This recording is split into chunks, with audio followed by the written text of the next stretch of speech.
का कोई बड़ा चेहरा आपके दरवाजे पर आता है तो आपको एक जुनून, उत्साह और साहस मिलता है। सुभाषपा के बड़े नेताओं में शुमार अरविंद राजभर जी हैं। आज दुबारी में इनका आगमन हुआ है। किस तरह का आगमन है सर आपका?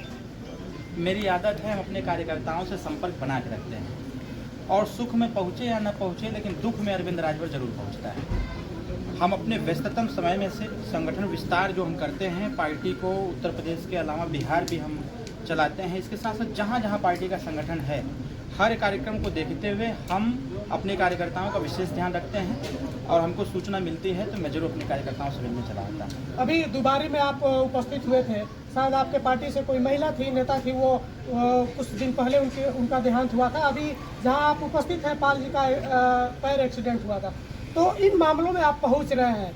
कयास भी लोग लगा रहे हैं, चट्टी चौराहे पर चर्चा भी हो रही है कि लोकसभा के चुनाव को लेकर आप सक्रिय हैं, इसमें कितनी सत्यता है?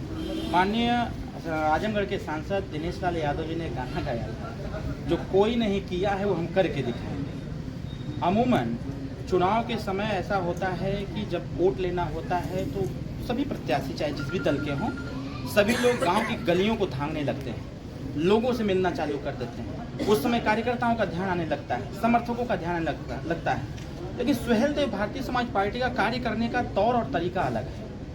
इसको अगर कोई लोकसभा के चुनाव के दृष्टिकोण से देखे, मेरे हिसाब से, मैं अभी बैठ के चर्चा ही हो रही थी, भाजपा के मंडल अध्यक्ष हैं हमारे भैया, अभी उनसे चर्चा ही हो रही थी कि मैं जिस भी क्षेत्र में जाता हूं वहां के लोगों में मैसेज ये हो जाता है, लगता है अरविंद राजभर जी यहीं से चुनाव लड़ेंगे। अभी कुछ दिन पहले मैं गाजीपुर, जहूराबाद, जखनिया, जंगीपुर 3 विधानसभा में कार्यकर्ताओं से मुलाकात किया, तो वहाँ में की राजनीतिक सरगर्मी ये हो गई कि लगता है कि बलिया लोकसभा से लड़ेंगे। एक दिन हम देवरिया चले गए, सलेमपुर चले गए, फिर बेलथा रोड आ गए, तो वहाँ ऐसा हो गया कि सलेमपुर से लड़ेंगे।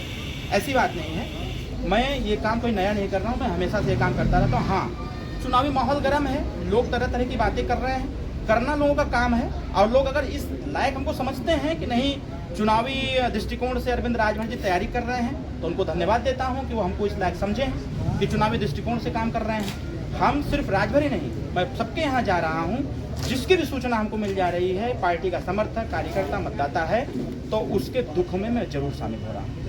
पिछली बार मधुबन से जब आपसे मेरी बात हो रही थी तो आपने कहा था कि बिजली विभाग में तमाम तरह के जो गरीब तबके के लोग हैं उनके ऊपर अन्यथा बिजली का बिल भेजा जाता है, आवास के नाम पर जो पैसे लिए जाते हैं। सरकार से जुड़े आप लोग हैं, तो मैं ये जानना चाहता हूँ कि इसके लिए कोई कदम आप लोगों का उठाया जा रहा है? मैंने पिछली बार आपसे मधुबन में कहा था, और जिस दिन मैंने कहा था उसी दिन आपके इसी चैनल पर मैंने बोला भी था कि 4 दिसंबर को हमारी मुलाकात माननीय मुख्यमंत्री जी से होनी, 4 नवंबर को, और 4 नवंबर को हमने माननीय मुख्यमंत्री जी से मुलाकात किया, और 8 नवंबर को माननीय मुख्यमंत्री जी ने एक निर्देश जारी किया।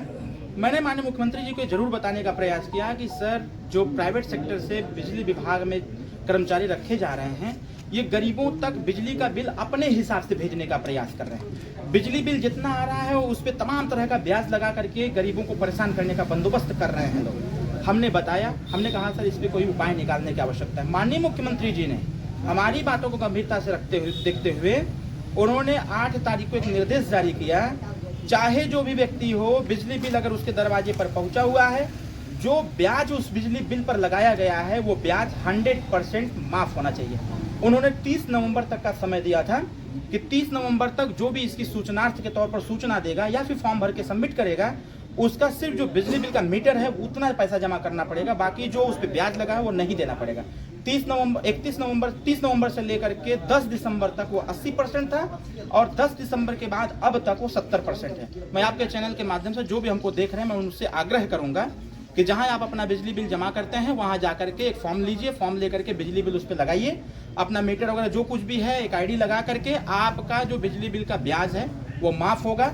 हम अभी कल भी माननीय मुख्यमंत्री जी से मिले, जैसा आपने आवास के बारे में पूछा, मैंने आपसे उसी दिन कहा था, जिस दिन मुख्यमंत्री जी से मिलूंगा उस दिन एक व्यवस्था में बनाने का प्रयास करूंगा। सर से कहूंगा कि सर ऐसी व्यवस्था करिए कि जो एक घूसखोरी वाला मसला चल रहा है, घूसखोरी की वजह से भ्रष्टाचार बढ़ रहा है, इस पे अंकुश लगाने की आवश्यकता है। गरीब जनता मेहनत मजदूरी करता है, वो कहाँ से पैसा दे पाएगा, चाहे किसी के नाम पर, वो चाहे थाने की समस्या हो, चाहे स्वास्थ्य की समस्या हो, चाहे जिले की समस्या हो, तहसील की हो, इस पूरी समस्या का कोई एक समाधान निकालिए। उन्होंने पूछा क्या, हमने कहा सर जिस प्रकार से आप मंत्रियों का स्ट्रिंग कराते हैं उसी प्रकार से अधिकारियों का स्ट्रिंग कराइए। आपके चैनल की जानकारी के लिए मैं बता दूं कि आप जो नेशनल चैनल के लोग हैं, रीजनल चैनल के लोग हैं, आप देखे होंगे कि बहुत जगहों पर पुलिस पर छापेमारी की गई, अधिकारी पकड़ाए, उसमें घूस लेते हुए पकड़ाए। जो एंटी करप्शन टीम इनकी थी उन्होंने वो एक्टिव हुए और ऐसे बहुत जगहों पर ऐसे लोगों को पकड़े, धर दबोचे, मुकदमा लिखे, जेल गए। आज उसी का परिणाम है कि इसमें गिरावट आई है, लोग काम करते रहे। उसी दिन मैंने मुख्यमंत्री जी से ये भी कहा था कि सर जिस प्रकार से कोई आपदा आ जाती है तो आप एक टोल फ्री नंबर जारी करते हैं, कोई एक ऐसा नंबर आप जारी करिए जो हर मोबाइल में, और हर मोबाइल में जब नंबर रहेगा तो अगर किसी के साथ कोई बात होती है तो सीधे उस नंबर पर फोन करके अपना पूरा डिटेल नोट कराए और उसका टीम लगेगी, उसके खिलाफ जो भी घुसखोरी का काम कर रहा है उसके खिलाफ वो टीम पकड़ के कार्रवाई करेगी। मेरे इस 3 प्रपोजल को माननीय मुख्यमंत्री ने स्वीकारता प्रदान की। उसी का परिणाम रहा कि बिजली बिल वाली की समस्या का समाधान धीरे धीरे चालू हो गया। दूसरा, जो लोग घुसखोरी का काम करते थे, टीम गठित किया गया। टीम गठित करने के बाद बहुत सारे लोग ऐसे लोग पकड़े गए जो अखिलेश यादव के जमाने से एकदम मचा रखे थे, तबाही मचा रखे थे कि हम ही सबसे बड़ा डान हिला, यहाँ पर हमसे के बड़ा है। वो लोग घूम घूम के पैसा मांग रहे थे। कोई एप्लीकेशन लेके जा रहा था तो बिना पैसा लिए एप्लीकेशन की सुनवाई नहीं होती थी। ऐसे लोगों पर माननीय मुख्यमंत्री जी ने अंकुश लगाने का प्रयास किया। तीसरी चीज जो हमने कहा, टोल फ्री नंबर, वो टोल फ्री नंबर व्हाट्सएप के जरिए, फेसबुक के जरिए, सोशल मीडिया के जरिए, थानों के सामने जो सरकारी पोस्टर लगे हुए हैं उसमें भी एक संपर्क सूत्र है, वो भी टोल फ्री नंबर के तौर पर काम कर रहा है। ये 3 चीजें हमने कहा। अभी कल मैं माननीय मुख्यमंत्री जी से मिला, मैंने उनको फीडबैक दिया। समस्या इस समय है शिक्षा की, जिसमें थोड़ा सा बदलाव लाने की आवश्यकता है। एक अटल आवासीय विद्यालय का निर्माण कराया गया है, मंडलवार है। उसमें गरीब के बच्चे पढ़ेंगे, मजदूर के बच्चे पढ़ेंगे, उसमें जो रिटायर्ड अधिकारी हैं वो पढ़ाने का बंदोबस्त करेंगे, पढ़ाएंगे। वो अब फ्री शिक्षा देंगे, अच्छी शिक्षा देंगे, शिक्षा की गुणवत्ता उसमें बढ़ाई जा रही है। मैंने कल सर से कहा कि सर इसको सिर्फ मंडलवार नहीं, इसको जनपदवार करने की आवश्यकता है। जब जनपदवार होगा तो उस जनपद के अंतर्गत आने वाले जितने सरकारी विद्यालय हैं उन सरकारी विद्यालय के होनहार बच्चों से एंट्रेंस एग्जाम लिया जाए अटल आवासीय विद्यालय के लिए। जब एंट्रेंस एग्जाम देंगे, जो क्वालिफाई होगा वो बच्चा जाकर उसमें पढ़ाई करेगा। जब इसकी सूचना ग्रामीण स्तर तक जाएगी कि इस स्कूल से बच्चों को निकाल करके अच्छे स्कूल में दाखिला करवाया जा रहा है, तो उस गांव का जो सरकारी विद्यालय है उसमें भी पढ़ाई की गुणवत्ता बढ़ेगी। लोग बाकायदे उसको पढ़ने का बंदोबस्त करेंगे और बच्चा पढ़ लिख के जब होनहार होगा तो इंटर तक अटल आवासीय विद्यालय में पढ़ेगा। इसके बाद की भी व्यवस्था की चर्चा हमने कल माननीय मुख्यमंत्री जी के साथ किया। लगभग 45 मिनट वार्ता हमारी हुई। माननीय नेता जब मंत्री थे तो उत्तर प्रदेश में एक व्यवस्था लॉन्च कराया गया, मायावती जी के समय चल रहा था। जैसे बनारस के लालपुर में 250 लड़कों को, SC और ST बच्चों को फ्री में IAS PCS की कोचिंग दी जाती है। सिर्फ उनके लिए क्यों, ये व्यवस्था सबके लिए होना चाहिए। 17 में सरकार में जब हम लोग आए तो कैबिनेट से इसको पास कराया गया और उत्तर प्रदेश के 10 जनपदों में ये कोचिंग सेंटर निःशुल्क IAS IPS PCS वाला खोला गया। हम लोगों की इच्छा ये है कि इसको पूरे उत्तर प्रदेश के हर जनपद में खोला जाए और अटल आवासीय विद्यालय से इंटर क्वालिफाई किया हुआ लड़का, उसका दाखिला सीधे उसमें हो ताकि वो IAS PCS की पढ़ाई करे, कंपटीशन में बैठे और क्वालिफाई करे, अपना भी नाम रोशन करे, परिवार का नाम रोशन करे, जिले का नाम रोशन करे और प्रदेश में अच्छे अधिकारियों की संख्या भी बढ़े। एक तस्वीर कल से वायरल हो रही है माननीय मुख्यमंत्री जी के साथ। विपक्ष के लोग कल ही से हल्ला बोले हुए हैं कि जब भी बड़े नेताओं से मिलना होता है तो आप दोनों लोग ही पहुंचते हैं, आप पिता पुत्र। इसमें कितनी सत्यता है? क्या आपके पार्टी में कोई और नेता नहीं है जो उस स्तर पर जाए या उसको आप साथ लेकर जाए? असल में क्या है कि हम और नेताजी थोड़ा सा हाईलाइटेड रहते हैं और हर मुद्दे, जो भी मुद्दे ऐसे ही आते हैं, जैसे SC ST का मसला चल रहा है हम लोगों का, इसमें माननीय मुख्यमंत्री जी को ब्रीफिंग कौन देगा? जितनी बार हम मिले हैं अपने मामले को लेकर के, आरक्षण के मसले को लेकर के, जो हमारे समाज की रिक्वायरमेंट है, SC ST का जो मसला चल रहा है, राजभर समाज को अनुसूचित जनजाति के दर्जा देने का, जितनी बार मिला मैं उतनी बार माननीय मुख्यमंत्री जी को ब्रीफ किया, जितनी बार ब्रीफ किया उतनी बार उस पर कार्रवाई हुई। लोगों को खुश होना चाहिए कि हम मिलते हैं तो मुख्यमंत्री जी को वो सारी कमियां बताने का प्रयास करते हैं कि यह फाइल आखिर दिल्ली जा क्यों नहीं पा रही। जो टेक्निकल चीजें होती हैं उसको हम समझाने का प्रयास करते हैं और बहुत सरल शब्दों में और अच्छी प्रकार से हम समझाते भी हैं, कन्विंस भी करते हैं। कल ही मिले, हमारी जो राजभर समाज के आरक्षण की फाइल है वो सोच संस्थान में पड़ी हुई है। क्या है, सरकारी अधिकारी और जो कर्मचारी हैं वो किसी चीज को ठंडे बस्ते में डाल देते हैं तो उसको वहां से उठवा करके मुख्यमंत्री के टेबल पर रखवाना पड़ता है, प्रमुख सचिव के पास, उनके मंत्रियों के पास। इतना दिन हो गया, आज के 4 महीना पहले लेटर आया, 4 महीने में कोई कार्रवाई नहीं हुई। जब कल मैं मिला हूं तो आज से फिर कार्रवाई चालू हो। तो हम जब मिलते हैं तो मिलने का कारण होता है और आपकी जानकारी के लिए बता दें तो विरोधियों का काम है विरोध करना।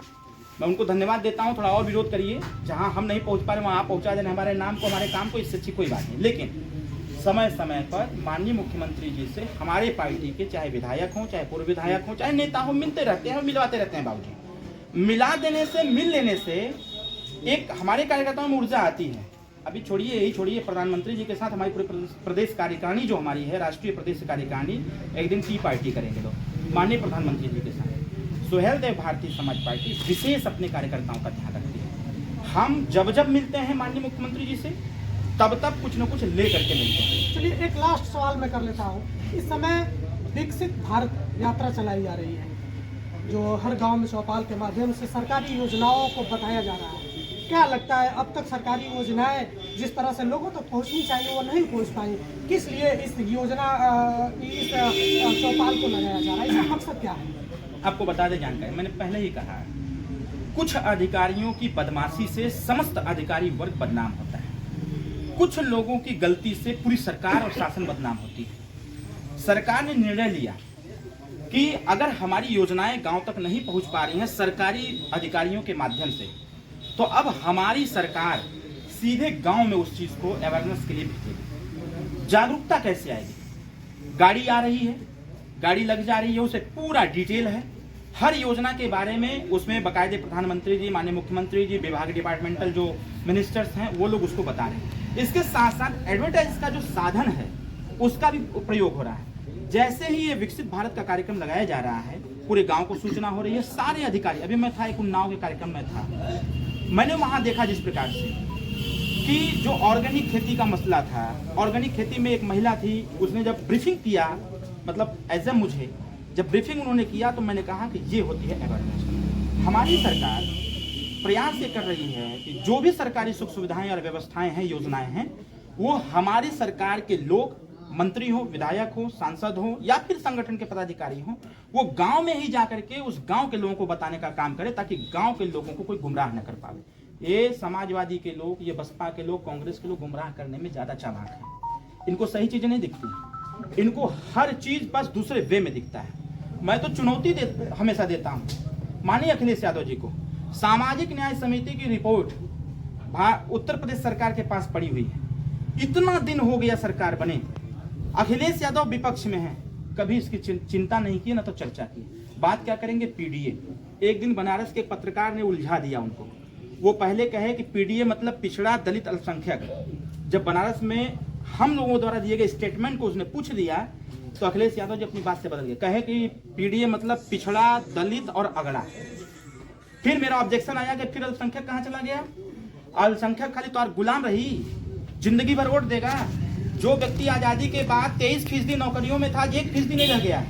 आप इनको हिंदू मुस्लिम के नाम पर डरवा करके इनका वोट लोगे? अब तो बड़े पैमाने पर मुस्लिम कम्युनिटी के लोग भारतीय जनता पार्टी के साथ जुड़ने का काम कर रहे हैं, सुहेल देव भारती में जुड़ने का काम कर रहे हैं। अभी विगत दिनों लखनऊ के दारुल साफा कामन हाल ब्लॉक ए में मौलानाओं की बैठक रखी गई थी, हम लोगों ने रखा था, और पूरे प्रदेश के जितने मौलाना थे वो सभी लोग आए थे, और सब लोगों ने विश्वास दिलाया कि हम ओम प्रकाश राजभर और मोदी जी के साथ, योगी जी के साथ रहेंगे। ये सारी जो चीजें हैं, इससे अखिलेश यादव को पीड़ा हो रही है। लेकिन विपक्ष की सबसे बड़ी पार्टी है समाजवादी पार्टी, और वो लोग हर बयान में ये इस बात को बोल रहे हैं कि थाने पर या किसी ऑफिस में जाओ तो घूस दिए जाते हैं तब काम होते हैं। तो आरोप लग रहा है आप लोगों को। ये भाई वो आरोप लगा रहे हैं ना, तो उनके समय में तो उनके पीड़ित व्यक्ति तो थाने में लतियाया जाता था, उसको पीटा जाता था, घसीट घसीट के पीटा जाता था, और ये भी देख के काम किया जाता था कि वो यादव है कि नहीं। अगर यादव नहीं है तो उसका काम नहीं होगा। पाल हो, प्रजापति हो, ठाकुर हो, ब्राह्मण हो, भूमिहार हो, राजभर हो, बिंद हो, केवट हो, मल्लाह हो, धरकार हो, सोनी हो, गुप्ता हो, चौरसिया हो, चौहान हो, कोई व्यक्ति हो, एप्लीकेशन में अगर वो उस जाति का है तो उसका काम नहीं होगा। और अगर माननीय यादव जी हैं तो उनका काम डेफिनेटली होगा, वो चाहे जितना गलत हो। हमारी सरकार जो है, पीड़ा जानते किस बात की है? पीड़ा इस बात की है कि अखिलेश यादव अपना पक्ष नहीं रख पा रहे हैं। मैं तो अपने उन यादव भाइयों से कहना चाहता हूं, अगर आपके पास कोई समस्या हो तो मत कोई सुने, हमको सुनाने का काम करो, मैं आपका काम करा के दिखाऊंगा। कैसे नहीं काम होगा भाई? हमारी सरकार निष्पक्ष काम करती है, और निष्पक्षता के तौर पर सहयोग, समन्वय, सामंजस्य भी स्थापित करती है। लखनऊ में घर उजाड़ने की खबर इस समय तेजी से चल रही है, तो क्या सत्यता है? जो लोग सैकड़ों वर्षों से अपना घर बना कर रह रहे हैं, तो उनको किस बेस पर हटाया जा रहा है? मैंने क्या कहा, माननीय मुख्यमंत्री जी का टोटल निर्देश एक बात का है, जो 40 साल 25 साल से ऊपर जो जहां बसा हुआ है उसका घर तभी हटेगा जब उसको रहने की व्यवस्था दी जाएगी। हाँ, अगर अवैध रूप से कोई रह रहा हो तो जांच का विषय है, और जांच में अगर पाया गया हो गलत, तो गलत है तो गलत है, वो चाहे मैं हूँ चाहे कोई। लेकिन हमारी सरकार, इस पे भी हम लोग का ऑब्जेक्शन था, जब हम लोग सरकार में नहीं थे तो बहुत हल्ला मचाते थे, बहुत गरीबों का घर उजड़ रहा था। लेकिन जब सदन में खड़ा होकर के हमारे नेताजी ने बोलने का काम किया तो सरकार को बाध्य होकर के, विवश होकर के सरकार को कहना पड़ा कि नहीं, जो 25 साल 30 साल 40 साल 50 साल के लोग चाहे जहां बस गए हों उनको रहने दिया जाए, अगर उजाड़ रहे हैं तो उनको रहने की व्यवस्था दिया जाए। इसके साथ साथ अभी एक बात और हम लोग मनवाने का प्रयास कर रहे हैं, जो जहां बस गया है चाहे 5 साल से हो चाहे 50 साल से हो, उसके नाम से उतनी जमीन दे करके उसके नाम से खसरा खतौनी जारी कर दिया जाए, पूरी विवाद ही खत्म हो जाए। चलिए, अलर्ट इंडिया पे जो लोग देख रहे हैं अरविंद राजभर जी को